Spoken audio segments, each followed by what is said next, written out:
Hello दोस्तों, good morning to all of you and welcome to Treasure of study.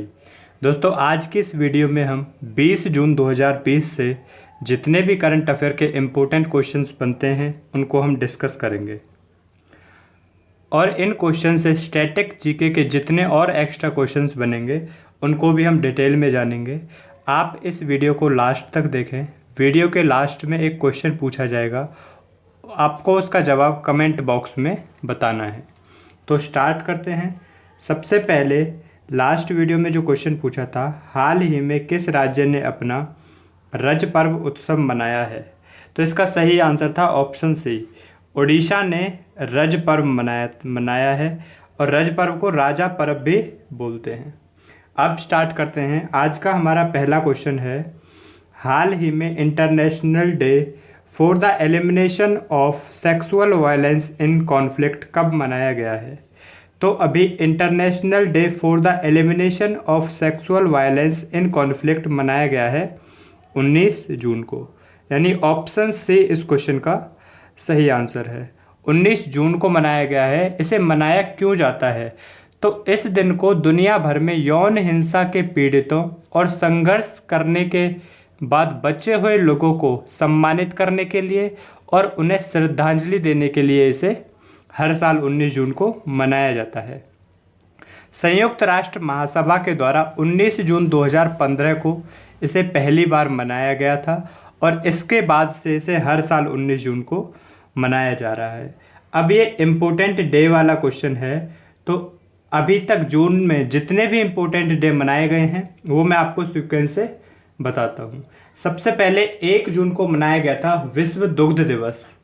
उसके बाद 2 जून को मनाया गया था तेलंगाना राज्य स्थापना दिवस। 3 जून को था विश्व साइकिल दिवस। 4 जून को था international day of innocent children victim of aggression. उसके बाद 5 जून को था विश्व पर्यावरण दिवस। 6 जून को मनाया गया था संयुक्त राष्ट्र रूसी भाषा दिवस। 7 जून को मनाया गया विश्व खाद्य सुरक्षा दिवस।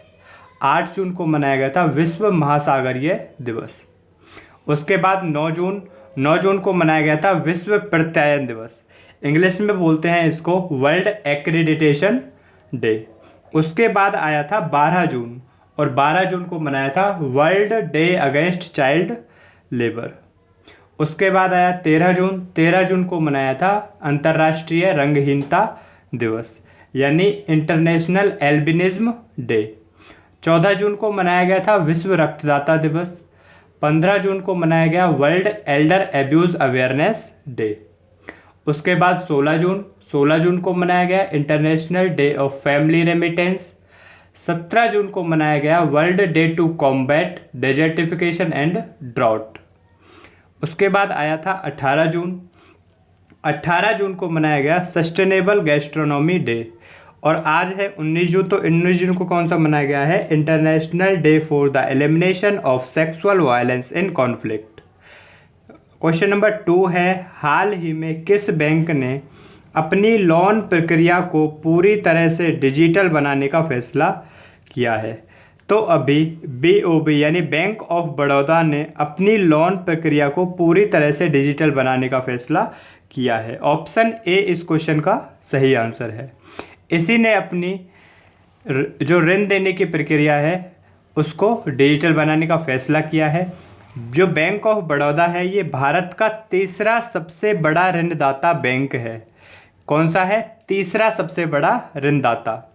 अभी कुछ दिन पहले बैंक ऑफ बड़ौदा के साथ 2 बैंकों ने मर्जर किया था। कौन कौन से बैंक थे? एक था विजया बैंक और दूसरा था देना बैंक। तो विजया बैंक और देना बैंक और बैंक ऑफ बड़ौदा, इन तीनों ने मिलकर बैंक ऑफ बड़ौदा बनाया था। बात है बैंक ऑफ बड़ौदा की, तो इसकी स्थापना हुई थी 1908 में। हेडक्वार्टर है बड़ौदा, गुजरात में है बड़ौदा, वहाँ पे इसका हेडक्वार्टर है। प्रेजेंट टाइम पे MD एंड CEO कौन है? तो संजीव चड्ढा प्रेजेंट टाइम पे बैंक ऑफ बड़ौदा के MD और CEO हैं। अच्छा, एक क्वेश्चन और पूछा जाता है, बैंक ऑफ बड़ौदा की टैगलाइन क्या है? तो बैंक ऑफ बड़ौदा की टैगलाइन है भारत का अंतर्राष्ट्रीय बैंक।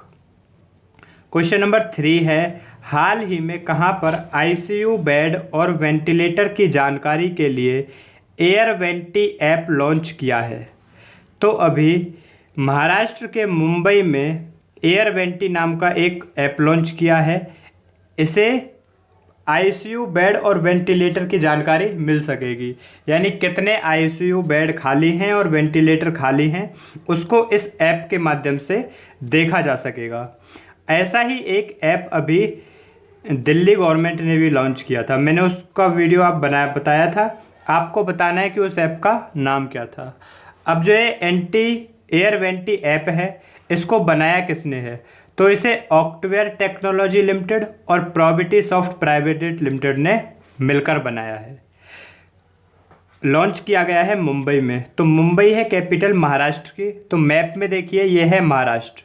महाराष्ट्र के चीफ मिनिस्टर हैं उद्धव ठाकरे और गवर्नर हैं भगत सिंह कोश्यारी। बाकी की डिटेल आप यहाँ से देख सकते हैं।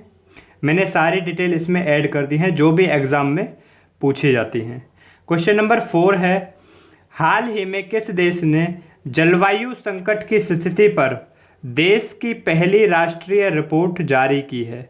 तो अभी हमारे देश भारत ने देश की पहली राष्ट्रीय रिपोर्ट जारी की है जलवायु संकट की स्थिति पर। इसको तैयार किसने किया है, तो पृथ्वी विज्ञान मंत्रालय के द्वारा इसको तैयार किया गया है और इसका शीर्षक रखा गया है भारतीय क्षेत्र पर जलवायु परिवर्तन का आकलन। क्या शीर्षक है, भारतीय क्षेत्र पर जलवायु परिवर्तन का आकलन। इस रिपोर्ट में बताया क्या है, तो इसमें बताया है कि वर्ष 1901 से 2018 के दौरान भारत का जो औसतन तापमान है वो 0.7 डिग्री सेल्सियस बढ़ा है। और इसके बढ़ने का कारण क्या है, तो इसके बढ़ने का कारण है ग्रीन हाउस गैसेस। अब इसे पृथ्वी विज्ञान मंत्रालय के द्वारा तैयार किया गया है। तो प्रेजेंट टाइम पे हमारे केंद्रीय पृथ्वी विज्ञान मंत्री कौन हैं, डॉक्टर हर्षवर्धन सिंह हमारे प्रेजेंट टाइम के केंद्रीय पृथ्वी विज्ञान मंत्री हैं। क्वेश्चन नंबर 4 है, हाल ही में महामारी में सुशासन प्रक्रियाओं पर अंतर्राष्ट्रीय कार्यशाला का उद्घाटन किसने किया है, तो हमारे प्रेजेंट टाइम के केंद्रीय कार्मिक लोक शिकायत और पेंशन राज्य मंत्री हैं डॉक्टर जितेंद्र सिंह। इन्होंने ही इस अंतर्राष्ट्रीय कार्यशाला का उद्घाटन किया है। ऑप्शन से इस क्वेश्चन का सही आंसर है। इस कार्यशाला का आयोजन भारतीय तकनीकी और आर्थिक सहयोग, विदेश मंत्रालय, राष्ट्रीय सुशासन केंद्र, प्रशासनिक सुधार और लोक शिकायत विभाग के द्वारा तैयार किया गया है। और इस कार्यशाला में 16 देशों के 81 अंतर्राष्ट्रीय सिविल सेवकों ने भाग लिया है। क्वेश्चन नंबर 6 है, किसने अफोर्डेबल हाउसिंग लोन के लिए सरल योजना शुरू की है, तो अभी सरल योजना शुरू की है ICICI होम फाइनेंस ने। ऑप्शन ए इस क्वेश्चन का सही आंसर है। इस योजना से होगा क्या, तो इस योजना से महिलाओं को, निम्न और मध्य आय वाले ग्राहकों को और आर्थिक रूप से कमजोर वर्ग को लाभ मिलेगा। बात है ICICI होम फाइनेंस की, तो इसका हेडक्वार्टर है मुंबई में। इसके अध्यक्ष हैं अनूप बागची और इसके MD और CEO कौन हैं, अनिरुद्ध कमानी। क्वेश्चन नंबर 7 है, हाल ही में KR सच्चिदानंद का निधन हो गया है, वह कौन थे, तो KR सच्चिदानंद थे एक फिल्म निर्देशक। ऑप्शन बी इस क्वेश्चन का सही आंसर है। जो आपको इमेज में दिखाई दे रहे हैं ये थे KR सच्चिदानंद। ये मलयालम के फिल्म निर्देशक थे, पटकथा लेखक थे और फिल्म निर्माता भी थे। इन्होंने 2015 में अपनी पहली फिल्म अनारकली को निर्देशित किया था। क्वेश्चन नंबर 8 है, हाल ही में 75वीं संयुक्त राष्ट्र महासभा का अध्यक्ष किसे चुना गया है, तो अभी 75वीं संयुक्त राष्ट्र महासभा का अध्यक्ष चुन लिया गया है वोल्कन बोजकर को। ऑप्शन सी इस क्वेश्चन का सही आंसर है।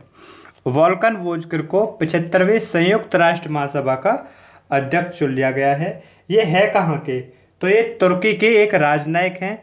और जो 75वीं जो संयुक्त राष्ट्र महासभा है उसका सत्र स्टार्ट कब होगा, तो इसका सत्र सितंबर 2020 से स्टार्ट होगा। प्रेजेंट टाइम पे इसके अध्यक्ष कौन है, तो तिजानी मोहम्मद बंदे इसके प्रेजेंट टाइम पे अध्यक्ष हैं। 1 साल का इसका कार्यकाल होता है इसके अध्यक्ष पद का। बात है संयुक्त राष्ट्र महासभा की। तो संयुक्त राष्ट्र महासभा की स्थापना हुई थी 1945 में और इसका हेडक्वार्टर है न्यूयॉर्क में। क्वेश्चन नंबर 9 है, हाल ही में किस बैंक ने कोविड-19 महामारी को कवर करने के लिए हेल्थ पॉलिसी लॉन्च की है? तो अभी कर्नाटक बैंक ने कोविड-19 महामारी को कवर करने के लिए एक हेल्थ पॉलिसी लॉन्च की है। ऑप्शन ए इस क्वेश्चन का सही आंसर है। कर्नाटक बैंक ने universal Sompo general insurance company limited के साथ मिलकर इसको शुरू किया है। बात है कर्नाटक बैंक की, तो इसका हेडक्वार्टर है मंगलुरु में। कर्नाटक में है मंगलुरु, ध्यान रखना ये बेंगलुरु नहीं है, ये मंगलुरु है। बेंगलुरु अलग है और मंगलुरु अलग है। स्थापना हुई थी 1924 में और प्रेजेंट टाइम के इसके एमडी एंड सीईओ कौन हैं? तो प्रेजेंट टाइम के कर्नाटक बैंक के एमडी और सीईओ हैं महाबलेश्वर एमएस। कौन है? महाबलेश्वर एमएस।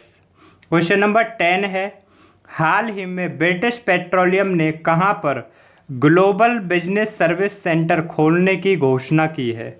तो अभी ब्रिटिश पेट्रोलियम ने महाराष्ट्र के पुणे शहर में ग्लोबल बिजनेस सर्विस सेंटर खोलने की घोषणा कर दी है।